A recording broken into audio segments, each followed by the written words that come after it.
नमस्कार, आप देख रहे हैं हल्ला बोल। आपके साथ मैं हूं अंजना ओम कश्यप।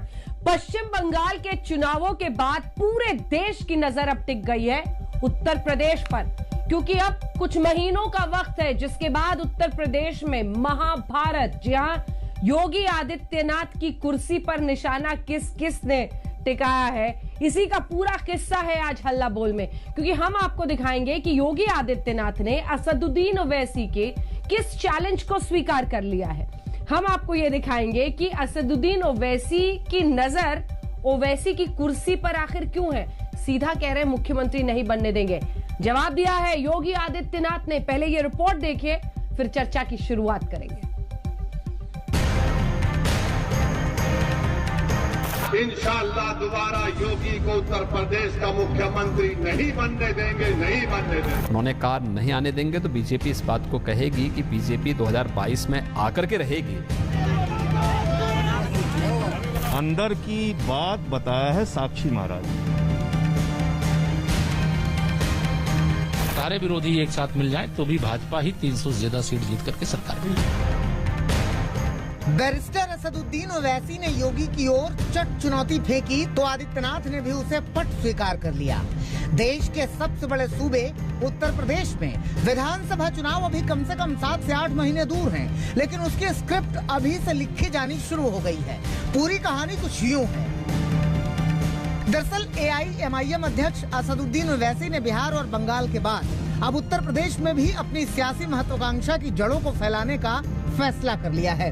लिहाजा 100 सीटों पर लड़ने का ऐलान तक कर दिया, लेकिन अपनी राजनीतिक हसरतों को पूरा करने के लिए उन्होंने सत्ताधारी पार्टी और सत्ताधारी मुख्यमंत्री को ही सबसे बड़ी चुनौती दे डाली। बयान जरा चौंकाने वाला है, लेकिन आज तक के एक्सक्लूसिव इंटरव्यू में सीएम योगी ने बड़ी सहजता से कहा कि हमें चैलेंज कबूल है, कबूल है, कबूल है। इंशाअल्लाह दोबारा योगी को उत्तर प्रदेश का मुख्यमंत्री नहीं बनने देंगे, नहीं बनने देंगे। अगर हमारे हौसले बुलंद रहेंगे, मेहनत करेंगे तो सब कुछ होगा इंशाअल्लाह ताला। मगर हमारी कोशिश यही है कि दोबारा उत्तर प्रदेश में बीजेपी की सरकार ना बने। बड़े नेता हैं, देश के अंदर प्रचार करते हैं, उन्हें एक समुदाय विशेष का विशेष समर्थन प्राप्त है। उनके इस चैलेंज को हम स्वीकार करते हैं। उन्होंने कहा नहीं आने देंगे तो बीजेपी इस बात को कहेगी कि बीजेपी 2022 में आकर के रहेगी। हर हाल में भारतीय जनता पार्टी की ही सरकार यूपी में बनेगी, इसमें कोई संदेह किसी को नहीं होना चाहिए। आपने ओवैसी और योगी दोनों को सुना, सुनकर अंदाजा लगा लिया होगा कि 2022 के चुनाव में घमासान कितना बड़ा होगा। ओवैसी उत्तर प्रदेश में 100 सीटों पर ताल ठोक रहे हैं। बिहार चुनाव में उनकी पार्टी का प्रदर्शन उम्मीद से दोगुना रहा है और उसी के दम पर ओवैसी अब योगी को ही बेदखल करने की बात कर रहे हैं। तो दूसरी ओर उत्तर प्रदेश जिला पंचायत अध्यक्ष चुनाव में बम्पर जीत के बूते योगी किसी चुनौती को दमदार मानते ही नहीं। हालांकि यहाँ मामला योगी बनाम ओवैसी का है, लेकिन उत्तर प्रदेश में सियासत के दूसरे खिलाड़ी भी इस खेल को बड़ी बारीकी से देख रहे हैं, अपने अपने तराजू पर तौल रहे हैं। अंदर की बात बताया है साक्षी महाराज ने। साक्षी महाराज ने क्या कहा? ओवैसी की वजह से हमें बिहार में फायदा हुआ, ओवैसी की वजह से बंगाल में फायदा हुआ, ओवैसी की वजह से उत्तर प्रदेश में भी फायदा होगा।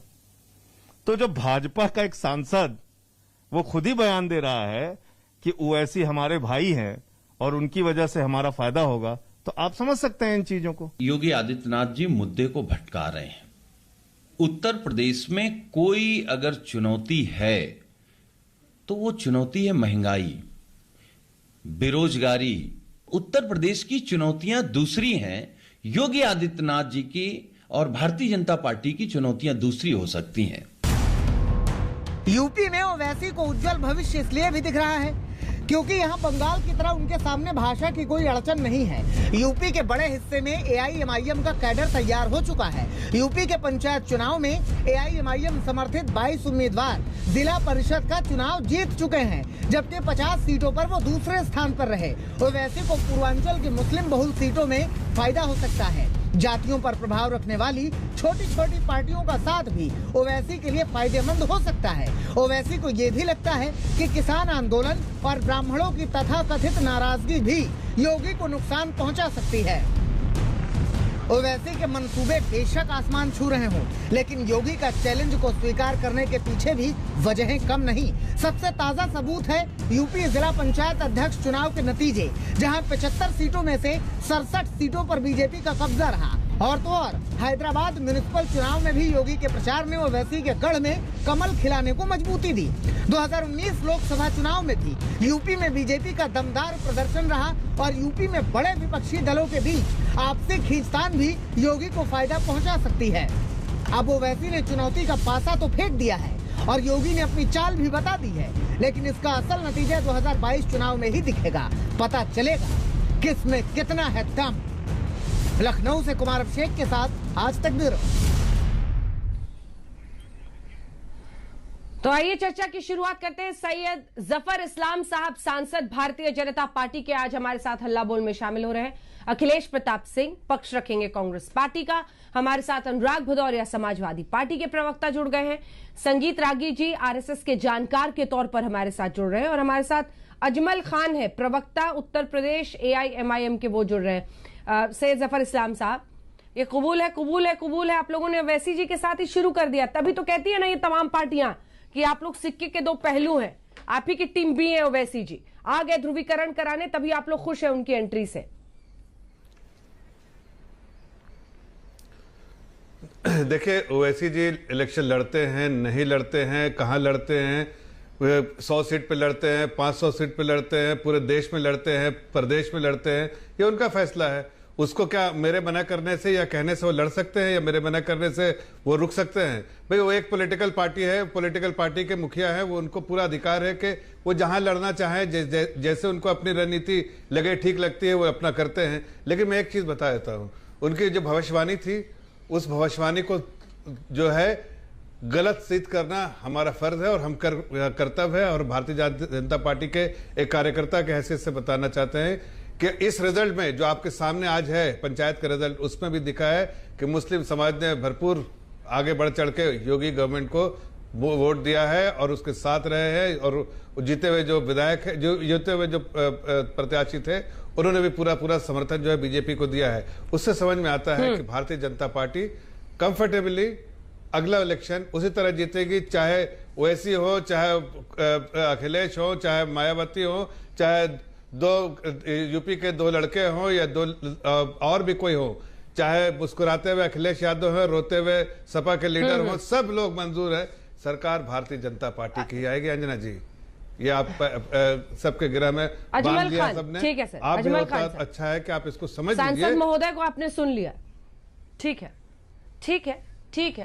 आ रही हूं मैं। एक बार अजमल खान साहब से जरा बात करते हैं। सांसद महोदय को आपने सुन लिया, आपने कहा है तो चैलेंज कबूल है और कह रहे हैं कि फर्ज है कि आपको गलत साबित करें। लेकिन जरा ये बताइए, लड़ेंगे आप 100 सीटों पर, जो कि ओवैसी जी ने कहा। ओपी राजभर जिसके साथ आपने मोर्चा बनाया वो कह रहे हैं अभी तय नहीं है, और आप योगी को मुख्यमंत्री नहीं बनने देंगे, ये कैसे हो जाएगा? किसको तोड़ेंगे, मोड़ेंगे, जोड़ेंगे? जितने लोगों को जोड़ पाए हैं अभी तक जोड़ लिया, 8-10 लोग हो गए ना, उनको हमने जोड़ लिया है। और हमने एक बात कही, उस मोर्चे में लगभग 100 सीटों पर हम तैयारी कर रहे हैं, 100 सीटों पर इलेक्शन लड़ने की हम तैयारी कर रहे हैं। 403 सीटें हैं। ऐसा तो है नहीं कि हमारा पहला गठबंधन है। योगी जी जो सरकार चला रहे हैं वो भी गठबंधन की सरकार चला रहे हैं। और हमारे लायक दोस्त सांसद महोदय जो बात कह रहे हैं पंचायत चुनाव के हवाले से, अभी जो हुए हैं जिला अध्यक्षों के, तो ये जरा यूपी का इतिहास देख लें। जो सरकारें रही उन्होंने पंचायत चुनाव में यही हाल किया, और उसके बाद वो कैसे सरकारों से बाहर हुई वो भी देख लें। मैं तो एक बात कहना चाहता हूँ, योगी जी को अजमल साहब 1 सेकंड आपको टोक रही हूँ। आप ही से सवाल है, आपको चिमटे से भी समाजवादी पार्टी, कांग्रेस या बीएसपी छूने को तैयार नहीं है, फिर 100 सीटों पर लड़ते हुए आप योगी को कैसे रोकेंगे? ये जरा समझाइए पहले, फिर बीजेपी को ललकारिएगा। ये लोग तो चिमटे से भी छूने को तैयार नहीं है। AIMIM भाई देखिए, हिंदुस्तान है, हिंदुस्तान के संविधान ने भी अनटचेबिलिटी की बात करी है, बैकवर्डनेस की बात करी है। तो जितने बहुत अच्छे लोग हैं वो हमें चिमटे से नहीं छूना चाहते, कोई बात नहीं। हमारे संविधान ने बताया है कि चीजों को कैसे दूर करना है। हमें इससे कोई परहेज नहीं कि हमें कौन छूता है कौन नहीं छूता। हमें ये देखना है कि हमें क्या करना है, समझिए। तो हमें जो करना है वो हम करने जा रहे हैं। उसके तौर तरीके जो अभी तक सामने आए वो हमने आपको बता दिए। जो आगे आएंगे आप पूछेंगे तो उसको भी बता देंगे। लेकिन चलिए ठीक है, अभी से आप ललकार रहे हैं। अखिलेश जी, आपके पास एक बार आते हुए कह रहे योगी जी को सीएम नहीं बनने देंगे, और कांग्रेस से ज्यादा लगता है कि इन लोगों की ललकार में दम दिख रहा है इस वक्त। जी जी, आप लोगों को जरूर दिखेगा, क्योंकि ये दोनों लोग एक ही सिक्के के पहलू हैं, एक दूसरे के पूरक हैं, एक दूसरे के लिए काम करते हैं, और वो जो करते हैं जो माहौल बनाने के लिए, उसके बाद उन्हीं पे आपका डिबेट चालू हो जाता है। उनकी चुनौती योगी जी स्वीकार कर लेंगे, जिनका कोई योगदान या कोई वजूद नहीं है।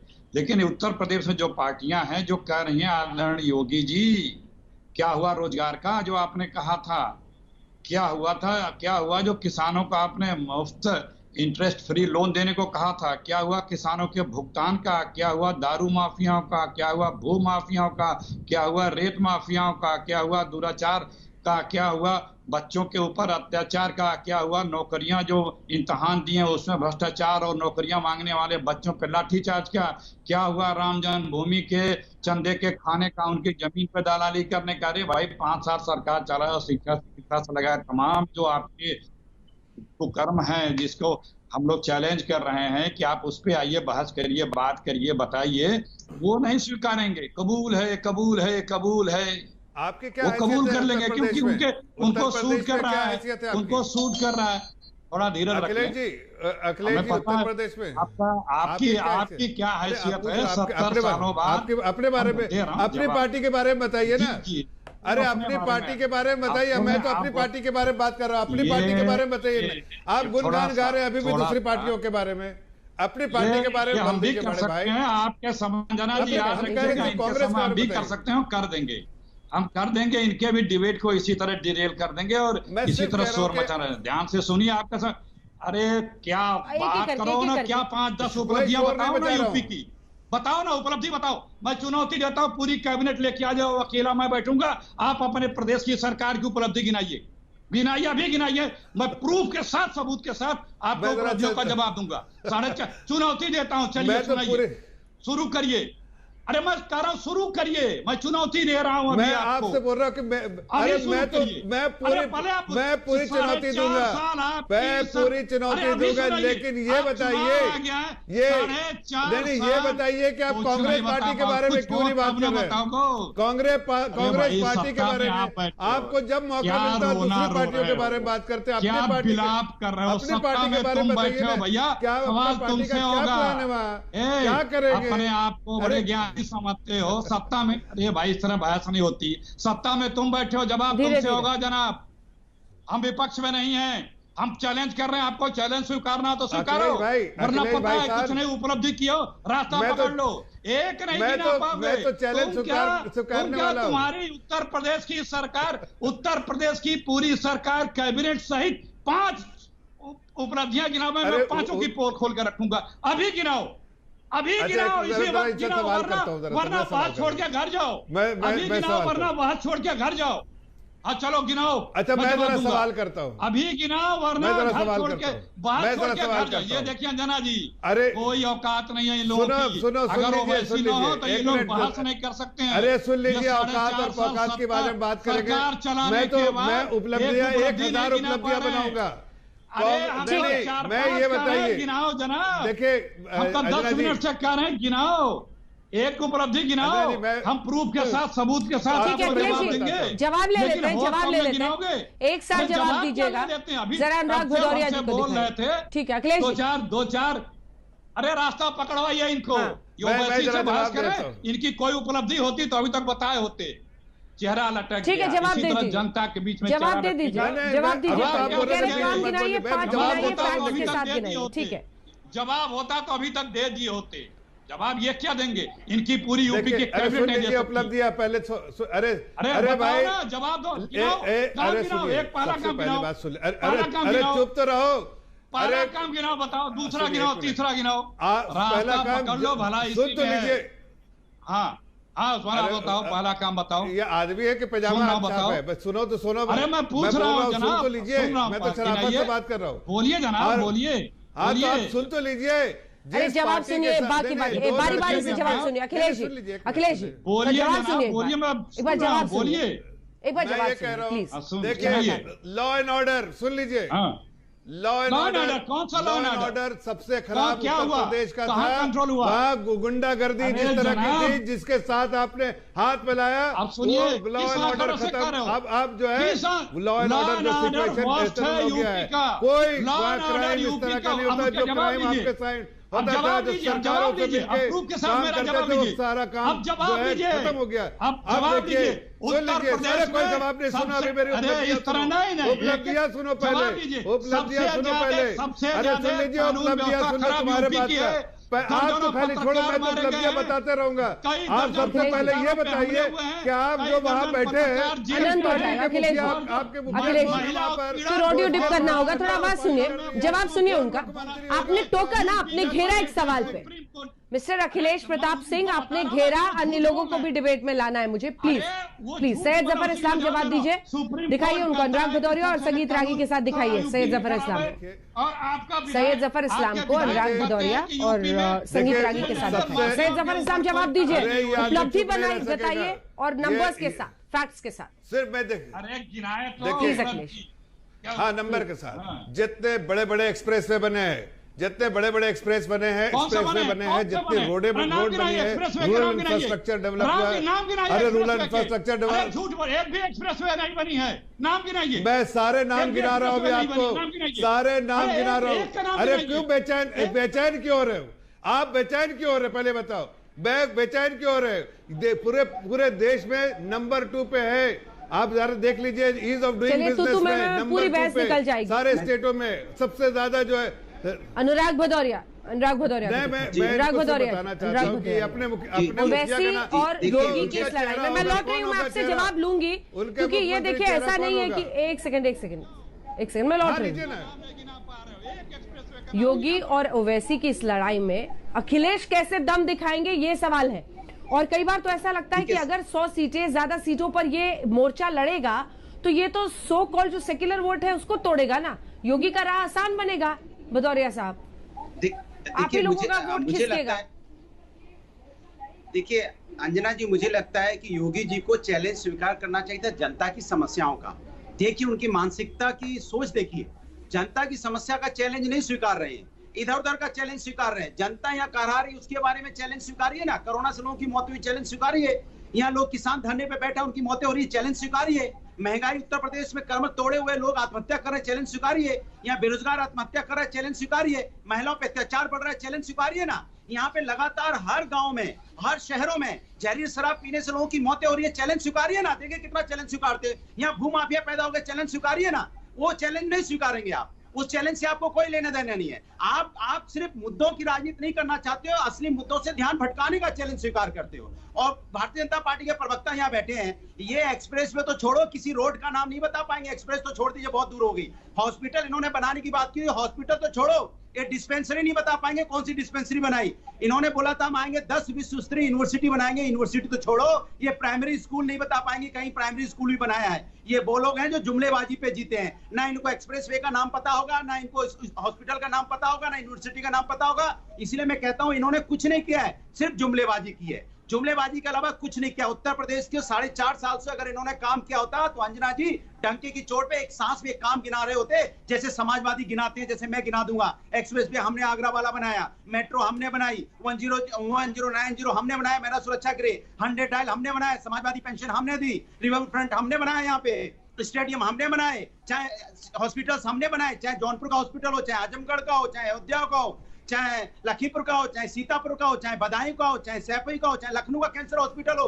आप बताओ कितने काम गिना दें। हर जिले को हमने 4 लाइन से जोड़ा है। आपने क्या किया? हर गांव को हमने लोहिया ग्राम आवास या जनेश्वर मिश्रा आवास के माध्यम से उसका मॉडिफिकेशन किया है। आपने क्या किया प्रभु?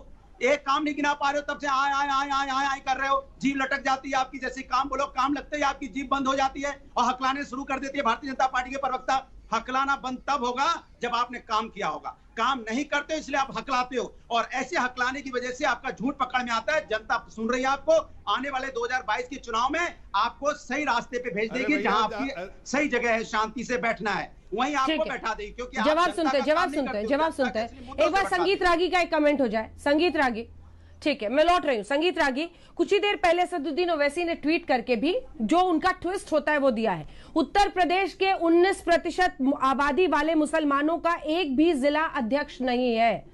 मंसूबा बंद तरीके में हमें सियासी, माशी और समाजी तौर पर दूसरे दर्जे का शहरी बना दिया गया है। उत्तर प्रदेश की एक सियासी पार्टी खुद को भाजपा का सबसे प्रमुख विपक्षी दल बताती है। जिला पंचायत के चुनाव में उनके 800 सदस्यों ने जीत दर्ज की थी, लेकिन अध्यक्ष के चुनाव में मात्र 5 अध्यक्ष। उनका इशारा साफ समाजवादी पार्टी की तरफ है।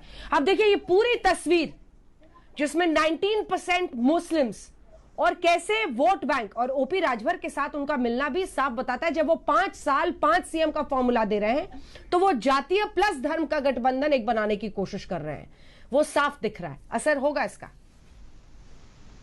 मुझे नहीं लगता है कि इन सब चीजों का कोई असर होने जा रहा है वहां की चुनावी राजनीति में। आप जरा याद कीजिए 2001 का पंचायती राज इलेक्शन का जिला परिषद का चुनाव जो था, वहां का रिजल्ट कैसा आया था। जिला परिषद के चुनावों में एक जो सोशल कोएलिशन था उसका उभार अपने आप में ये बताता था कि आने वाले दिनों में लालू प्रसाद यादव की सत्ता वहां से खत्म हो जाएगी।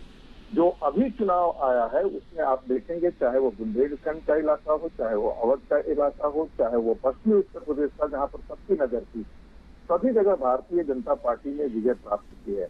और यदि ट्रायंगुलर यदि कॉन्टेस्ट होता भी है उत्तर प्रदेश में, तब भी भारतीय जनता पार्टी को इससे बेहतर होगा।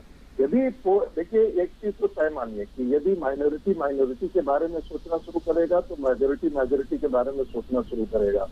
यदि आप मुसलमान के नाम पर गोलबंद होंगे तो हिंदू के नाम पर गोलबंद नहीं होगा। ये तो ऐसा नहीं हो सकता। अरे इसी को काउंटर करने के लिए तो उन्होंने मोर्चा नहीं एक सेकंड काउंटर क्वेश्चन है मिस्टर रागी।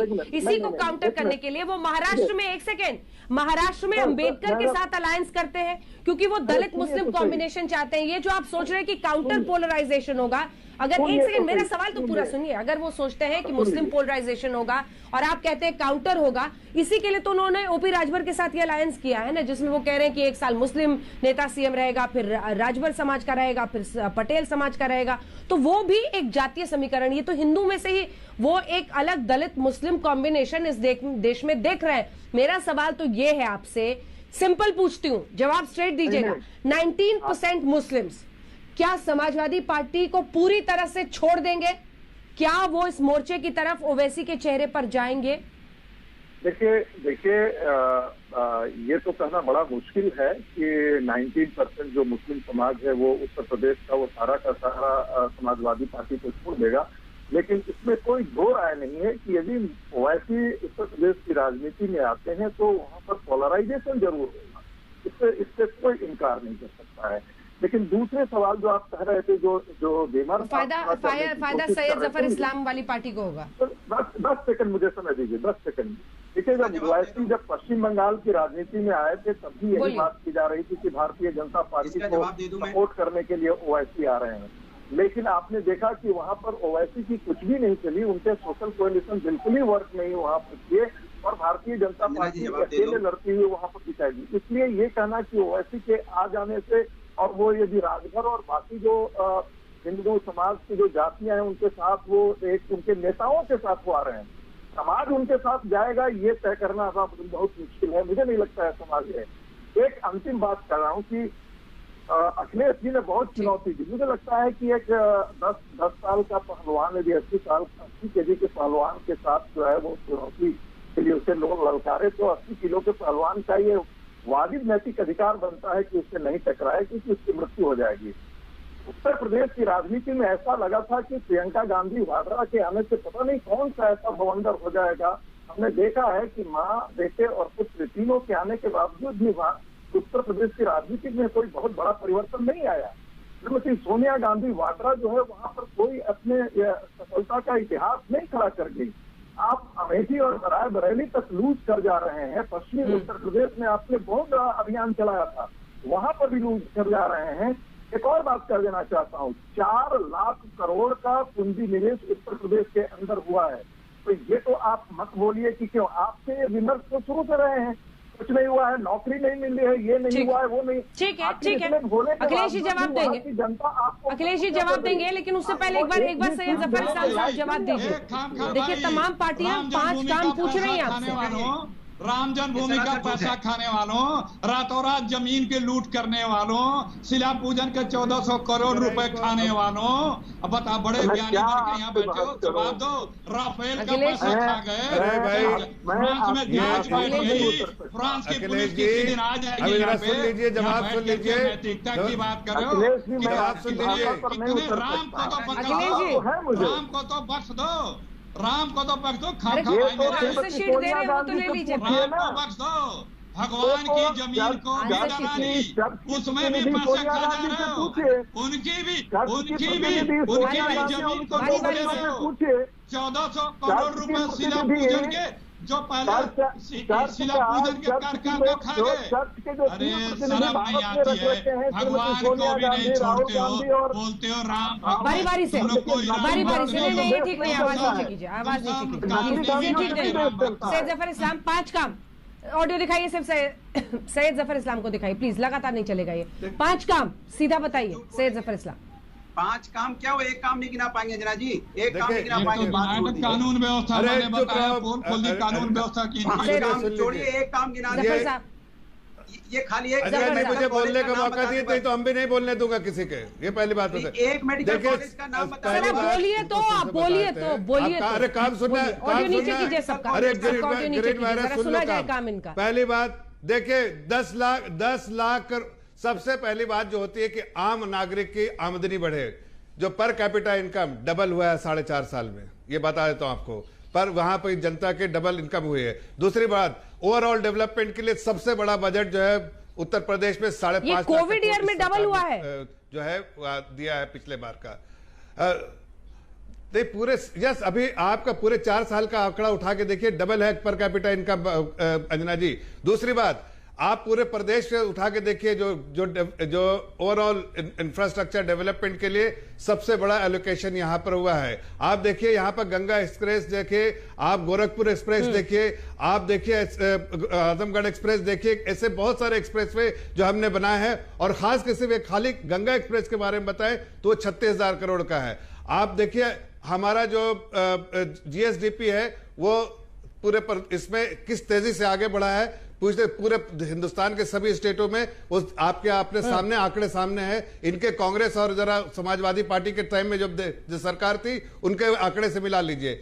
आप देखिए ओवरऑल जो है यहाँ पर जो बजट है वो बजट का साइज 10 लाख से करके होके 21 लाख करोड़ हो गया है 5 सालों में। ये कैसी अचीवमेंट नहीं है? आप किसकी बात कर रही है? सारे जो आंकड़े आपको बता रहे हैं उससे किसका फायदा है? उससे एक आम नागरिक का फायदा है, एक देश के लोगों का फायदा, जो प्रदेश के रहने वाले लोगों का फायदा है। वहां पर सुन लीजिए, वहां पर सारे पुलिस स्टेशन में जो गुंडागर्दी के साथ। ठीक है, अनुराग भदौरिया जी जवाब देने के लिए वेट कर रहे हैं। एक छोटे से ब्रेक के बाद हम लौट रहे हैं सर, चर्चा यहीं से आगे बढ़ेगी। मैं आपके पास भी अजमल खान साहब आऊंगी ये पूछने के लिए कि ओवैसी साहब जो बार बार 19% मुस्लिम को ललकारते हैं, कभी यूपी में, कभी बंगाल में, कभी बिहार में, ये क्या सांप्रदायिक पॉलिटिक्स नहीं है? इसी एजेंडा पर वो बीजेपी को ललकारते हैं। ब्रेक के बाद हम लौट रहे हैं।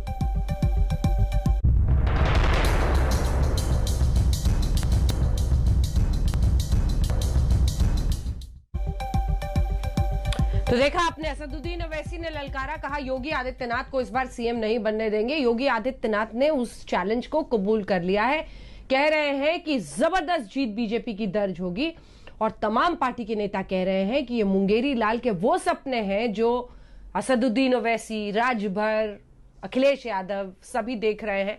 अब आपके पास भदौरिया साहब आते हुए वो तो कह रहे हैं कि 5 काम उन्होंने गिरा दिए हैं, कह रहे बम्पर काम किए और जीत भी बम्पर होगी। अंजना जी आप बता दीजिए, आपको याद होंगे, आपको याद नहीं होंगे अंजना जी 5 काम कौन से उन्होंने बताए? मैं आपको बता दीजिए, आप ही बता दीजिए उन्होंने कौन से 5 काम बनाए। किसी को नहीं याद है। वो बोल गए ओवरऑल विकास क्या है। ओवरऑल विकास कौन सा होता है आज तक किसी को नहीं पता है।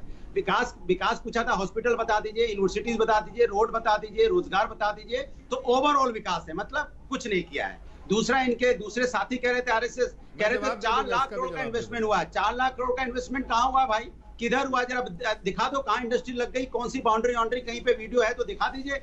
4,000 क्या 400 करोड़ का इन्वेस्टमेंट आपने नहीं किया, सिर्फ जुमलेबाजी की है। और बीजेपी के प्रवक्ता ओवरऑल विकास बता रहे हैं, उनको विकास ही नहीं पता क्योंकि उन्होंने कुछ किया ही नहीं। मैंने तो बोला था अंजना जी, सिर्फ एक यूनिवर्सिटी बता दीजिए, एक मेडिकल कॉलेज बता दीजिए, एक इंडस्ट्री बता दीजिए, क्या हुआ आपने? इन्होंने सिर्फ एक ही काम किया, उत्तर प्रदेश के अंदर में नफरत का विकास किया है, इन्होंने यहाँ भ्रष्टाचार का विकास किया है, महिलाओं पे अत्याचार का विकास किया है, किसानों के ऊपर में अत्याचार का विकास किया है और तानाशाही का विकास किया है। ये ताना लोकतंत्र खत्म करके जिस तरह से पंचायत के चुनाव में इन्होंने तानाशाही का विकास किया है, किस तरह से सबसे ज्यादा जिला पंचायत के सदस्य समाजवादी के जीते और अध्यक्ष इनके जीते। इन्होंने क्या किया, इनके डीएम क्या कह रहे हैं, कैमरा ऑफ कर दो उसके बाद देखते हैं कौन कहां जाता है। बताइए, संवैधानिक पद पे बैठे हुए अधिकारियों को इन्होंने कार्यकर्ता बना दिया, डीएम एसपी के कार्यकर्ता की तरह काम करने लगे उत्तर प्रदेश के अंदर में। तो माफिया की जरूरत क्या है? माफिया तो इनके अधिकारी हो गए, वो माफिया की तरह काम कर रहे थे, सोचिए आप। और फिर कहेंगे हम जीत गए, यहाँ पे हमने सबसे ज्यादा अध्यक्ष जीत लिए। अरे भाई, जनता ने आपको हराया था, सत्ता ने आपको जिताया है, तो सत्ता की वाहवाही आप करो, जनता की वाहवाही मत करो। जनता ने आपको बुरी तरह हराया था और वहां हराया था जहां पे आप दम भरते हो। तानाशाही का आपने, ठीक है, झंडा गाड़ा है, ठीक है, जवाब सुनिए।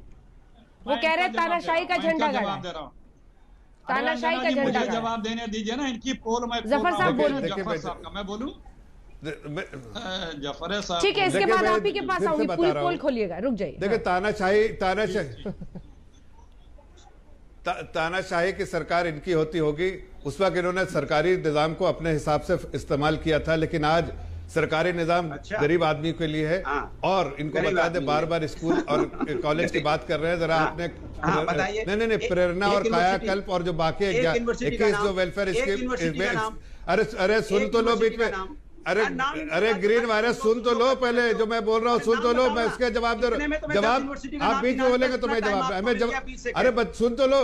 अभी मैं तो सिर्फ आप बोल रहे हैं कि गरीब वहां जॉब नहीं मिली, 4 लाख लोगों, 4 लाख यूथ को जॉब दिया है। प्रेरणा की नहीं कहा, प्रेरणा और कायाकल्प स्कीम के अंतर्गत हमने वहां 1,35,000 स्कूल के 1,35,000 स्कूल वहां पर जो आपने खंडर छोड़ा था, स्कूल को हमने फिर से वहां पर स्थापित किया है। और वहां जो है जिस तरह से एजुकेशन देना चाहिए वही उस तरह से एजुकेशन दे रहे हैं। लेकिन आप लोगों ने वहां पर, अरे आप क्या मेडिकल कॉलेज तुम बताओ ना, क्या मेडिकल कॉलेज क्या? हमने तो सारे मेडिकल कॉलेज जिस हालत में था सबको ठीक करके रखा है हमने। हर डिस्ट्रिक्ट में जहां मेडिकल, उत्तर प्रदेश के हर डिस्ट्रिक्ट में मेडिकल कॉलेज बनाया, उत्तर प्रदेश के हर डिस्ट्रिक्ट में मेडिकल कॉलेज, जहां नहीं था वहां मेडिकल कॉलेज स्थापित किया है।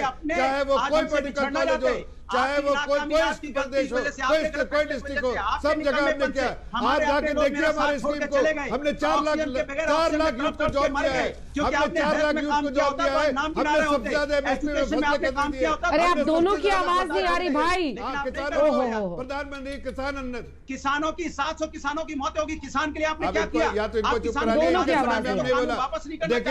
देखिए हमने समय में नहीं बोला, अब हम नहीं, अब इनको हमारे समय में ही बोल रहे हैं, तो अब मैं नहीं बोलने दूंगा। मेरी आवाज सुनिए, मैंने मेरी आवाज सुनिए। देखिए अंजना जी, मेरा जवाब हो गया भाई, आपकी हो गया, मैं जरा आपका मैंने कहा 4 लाख, अरे सुन लीजिए, 4 लाख लोग यूथ को हमने नौकरियां दी हैं। हमने देखे पिछले 4 साल में हमने हर लोगों के लिए काम किया है, लेकिन हम लोगों ने किसके लिए काम किया? अरे झूठ क्या? आप मुस्लिम समाज का वोट लूटना चाहते हैं? सुन लीजिए, आप मुस्लिम समाज के बारे में बात करते हो। आप देखिए मुरादाबाद डिस्ट्रिक्ट में जाके देखिए, वहां पर प्रधानमंत्री आवास योजना के अंतर्गत 22,000 घरों को दिया गया।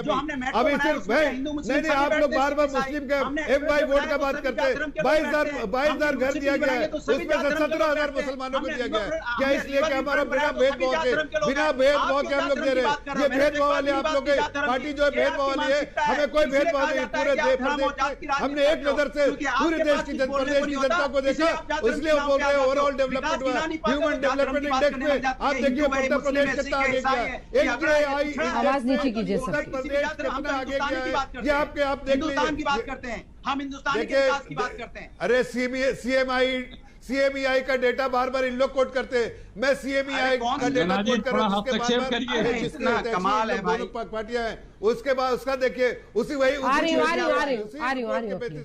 आप उस डेटा के रिपोर्ट के बेसिस पे कह रहे हो HDI इंडेक्स में उत्तर प्रदेश बहुत आगे गया है, निवेश के मामले में आगे गया है, आप जो ईज ऑफ डूइंग बिजनेस के मामले में आगे गया है, सबसे ज्यादा मेट्रिक टन जो है हमने फसलें खरीदी है। ठीक है, अब अखिलेश प्रताप सिंह जी बोलेंगे। अखिलेश जी स्क्रीन के अंदर वो काम गिना रहे हैं, वो काम गिना रहे हैं। आपकी पार्टी पंजाब की समस्या और राजस्थान की समस्या सुलझाने में लटकी हुई है। ठीक है, ठीक है, ठीक है सर, जफर साहब, ठीक है जफर साहब आ रहे। अब मैं अखिलेश जी, उन्होंने जो काम, जितनी शिद्दत से आप आवाज, एक सेकंड पूरा सवाल सुनिए, जितनी शिद्दत से आप ताकत झोंक रहे हैं यूपी की बात उठाने में, इतनी शिद्दत से बाकी नेता तो नहीं कर रहे। आपका आला कमान तो बिजी है कि पंजाब की लड़ाई जल्दी से सुलझाए, चुनाव आने वाला है, राजस्थान का समस्या खत्म। मैं मेन मुद्दे पे आ रहा हूं। मैं सुनिए, देखिए मैं एक एक करके जवाब दे रहा हूं अपने भाजपा के प्रवक्ता। उन्होंने पहला गिनाया कानून व्यवस्था। अंजना जी, दुनिया की पहली सरकार है उत्तर प्रदेश की जिसने 20,000 दुर्दांत खूंखार अपराधियों पर से मुकदमे वापस लिए, जिसमें इनके नेतृत्व से लेकर के नीचे तक लोग हैं, और जिसमें बलात्कार, दुराचार, हत्या, डकैती, इस तरह के मुकदमे हैं। यह है इनकी कानून व्यवस्था।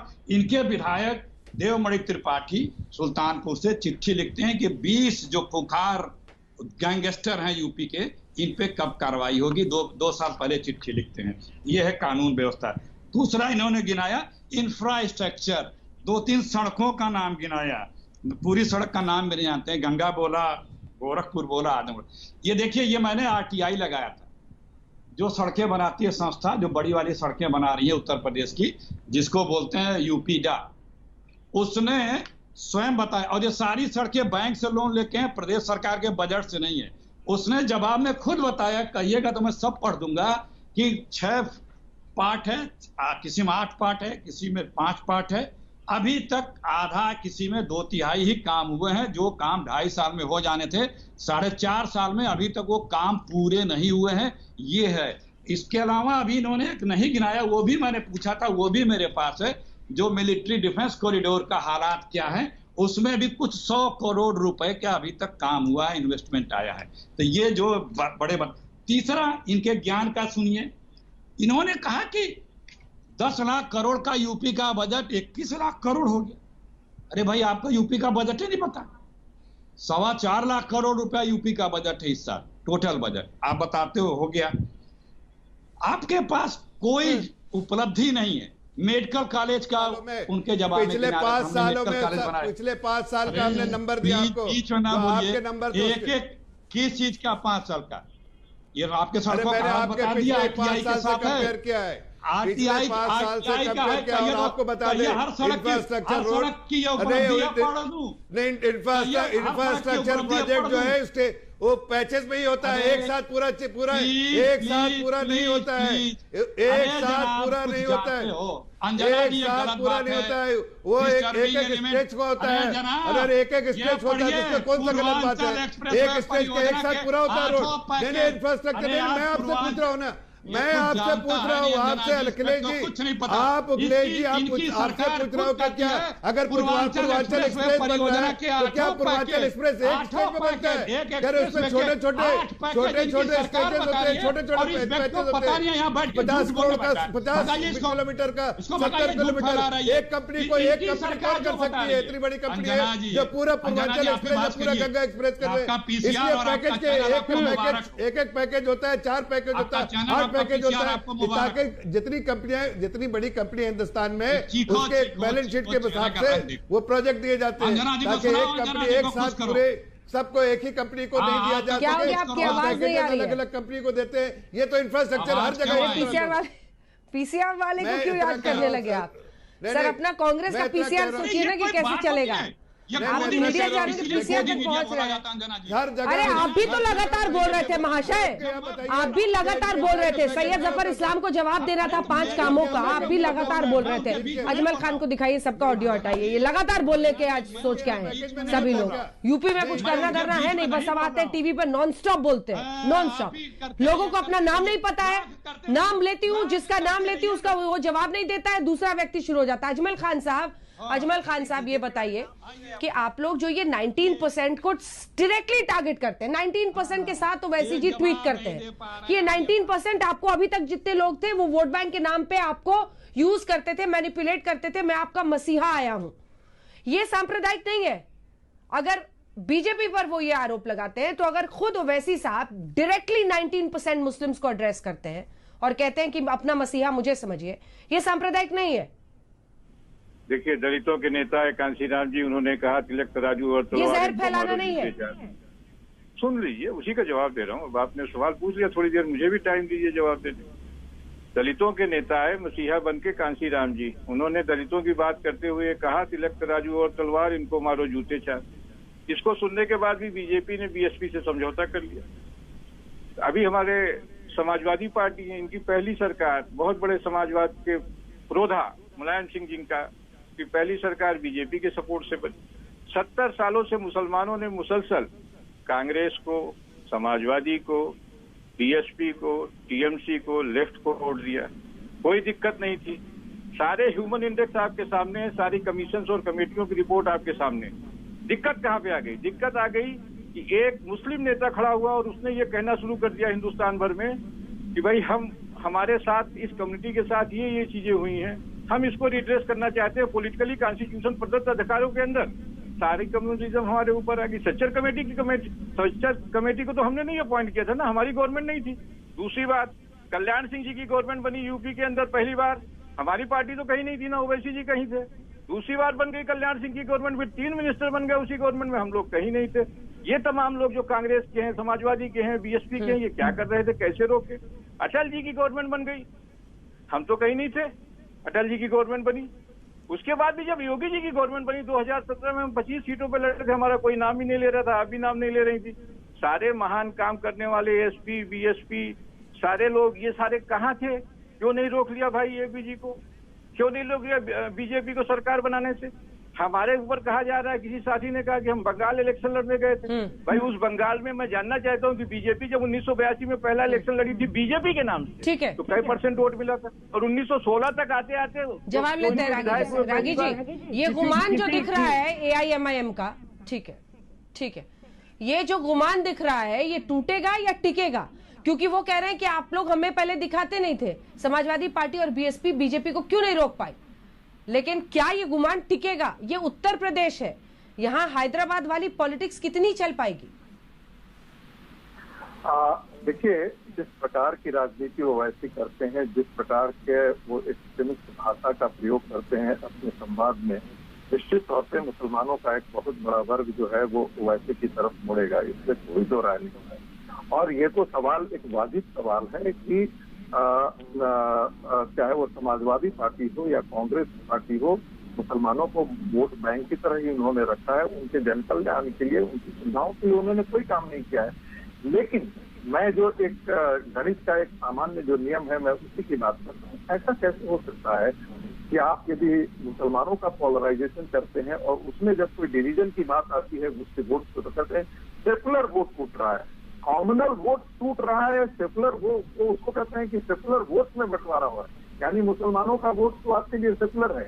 और हिंदू, यदि कोई हिंदू नेता यदि कल जाकर के, 2 शंकराचार्य आकर के खड़े हैं, कोई साध्वी आकर के जाकर के खड़ी हो करके, कोई नेता आकर के कहना शुरू कर दे कि हिंदुओं इस्लाम के खिलाफ खड़े हो, ये जो सत्ता के हिंदुओं को डिवाइड करने की जो चाल है वो खत्म करो और एकजुट होकर के एक साथ वोट करो, नहीं तो उत्तर प्रदेश का वैसे ही इस्लामीकरण होगा जैसे पश्चिम बंगाल के सीमावर्ती जिले हो चुके हैं, जैसे केरला के कुछ जिले हो चुके हैं, जैसे बिहार के बांग्लादेश से सटे हुए बॉर्डर का इस्लामीकरण हो चुका है।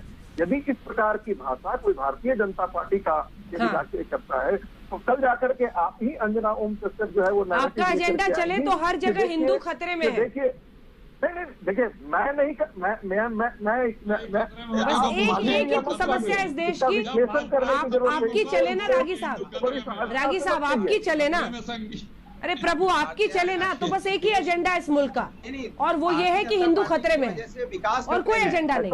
आर्थिक विकास कैसे हो, रोजगार कैसे बढ़े, ये सब कुछ एजेंडा नहीं, बस एक ही चिंता है देश की, मुल्क की। हिंदू खतरे में मैं नहीं कर सकता, अंजना जी, इनके पास नहीं कर सकता, लेकिन आसाम के जो जिले थे वहां पर नैरेटिव क्या था? पश्चिम बंगाल के टीवी राजस्व की जो रिपोर्ट थी वो मेरी रिपोर्ट थी थोड़े, वो आईटी की रिपोर्ट थी और कांग्रेस के जमाने के जो अपॉइंट किए हुए टीवी राजस्व थे उनकी रिपोर्ट थी।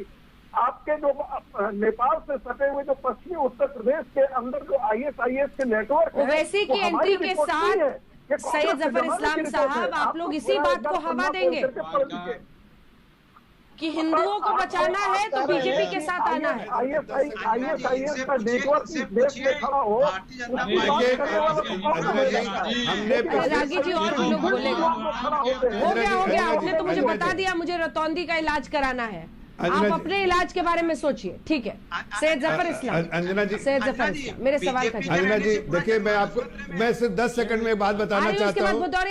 बारी बारी से आप देखिए उत्तर प्रदेश के जवाब दूंगी, प्लीज सिर्फ अपने बारे में बोलिए, सब लोग एक दूसरे को सुनेंगे। जितना बोलिए जफर सिर्फ शासन बन जाए तो मैं अंजना जी मैं चैलेंज करता हूं कि जितना वेलफेयर स्कीम है चाहे सेंट्रल गवर्नमेंट का जो स्टेट गवर्नमेंट का, बिना भेदभाव से हमने जमीन पर लेकर गए हैं, चाहे कोई समाज का किसी वर्ग का हो, कोई जीवन उसके पूजा पद्धति कुछ भी हो, उसको अगर सरकारी निजाम में एलिजिबल है तो उसको मिला है। आपको एक छोटा सा एग्जांपल देते हैं, मुरादाबाद कॉन्स्टिट्यूएंसी में आप जाके देखिए, जहां मैं विकास का काम करता हूं, वहां पर आप देखिए अभी जो है प्रधानमंत्री आवास योजना के अंतर्गत 22,000 घर मिले हैं, उसमें से 60% जो है मुस्लिम समाज को मिले हैं। उससे क्या दर्शाता है कि इन लोगों ने मुस्लिम समाज को बिल्कुल एक वोट बैंक की तरह इस्तेमाल किया, और सच्चर कमेटी यही दर्शाता है। हम भेदभाव की राजनीति नहीं करते हैं, विकास की राजनीति करते हैं, और इसीलिए हम सबका विकास लेते हैं, सबका साथ लेते हैं। हम किसी के साथ विश्वासघात नहीं करते जिन लोगों ने किया है।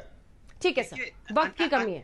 जफर साहब, अंजना जी जिस तरह से डीजल पेट्रोल की इसके बाद अखिलेश जी, अंजना जी जिस तरह से डीजल पेट्रोल की कीमतें बढ़ रही हैं, जिस तरह से महंगाई और बेरोजगारी बढ़ रही है, मुझे तो लगता है पूरा जनमानस खतरे में भारतीय जनता पार्टी की वजह से। पूरा जनमानस आपकी नाकामी की वजह से सभी लोग आत्महत्या करने पे मजबूर हैं, परेशान हैं, मुसीबत में जी रहे हैं, चाहे हिंदू हो, मुस्लिम हो, सिख हो, ईसाई हो। आपकी वजह से सभी लोग आत्महत्या करने पे मजबूर हैं। उत्तर प्रदेश से गुंडागर्दी खत्म कर गई, आप लोग अब कुछ नहीं कर पाएंगे उत्तर प्रदेश से। ठीक है, अब आप लोग चुप रहिए, अखिलेश जी की बात होने दीजिए। नहीं, एक दूसरे के साथ मत बोलिए, फिर मुझे ऑडियो नीचे करना पड़ेगा। ना अब अखिलेश जी बोले। अखिलेश, अंजना जी विकास तो इतना हुआ है, प्लीज तो ये अंजना जी विकास तो इतना हुआ है कि जैसे कहा गया था गंगा मैया 3 साल में साफ हो गई, काशी क्योटो बन गया, सबको आवास मिल गया, 100 स्मार्ट सिटी बन गई। यूपी में भी 20 स्मार्ट सिटी बने थे, 10% भी काम नहीं हुआ। पार्लियामेंट सब एम्स बनाने थे इनको 5 साल में। जो एम्स इनकी सरकार के पहले स्वीकृत गोरखपुर में हुआ था, वो एम्स भी अभी तक कंप्लीट नहीं हुआ है।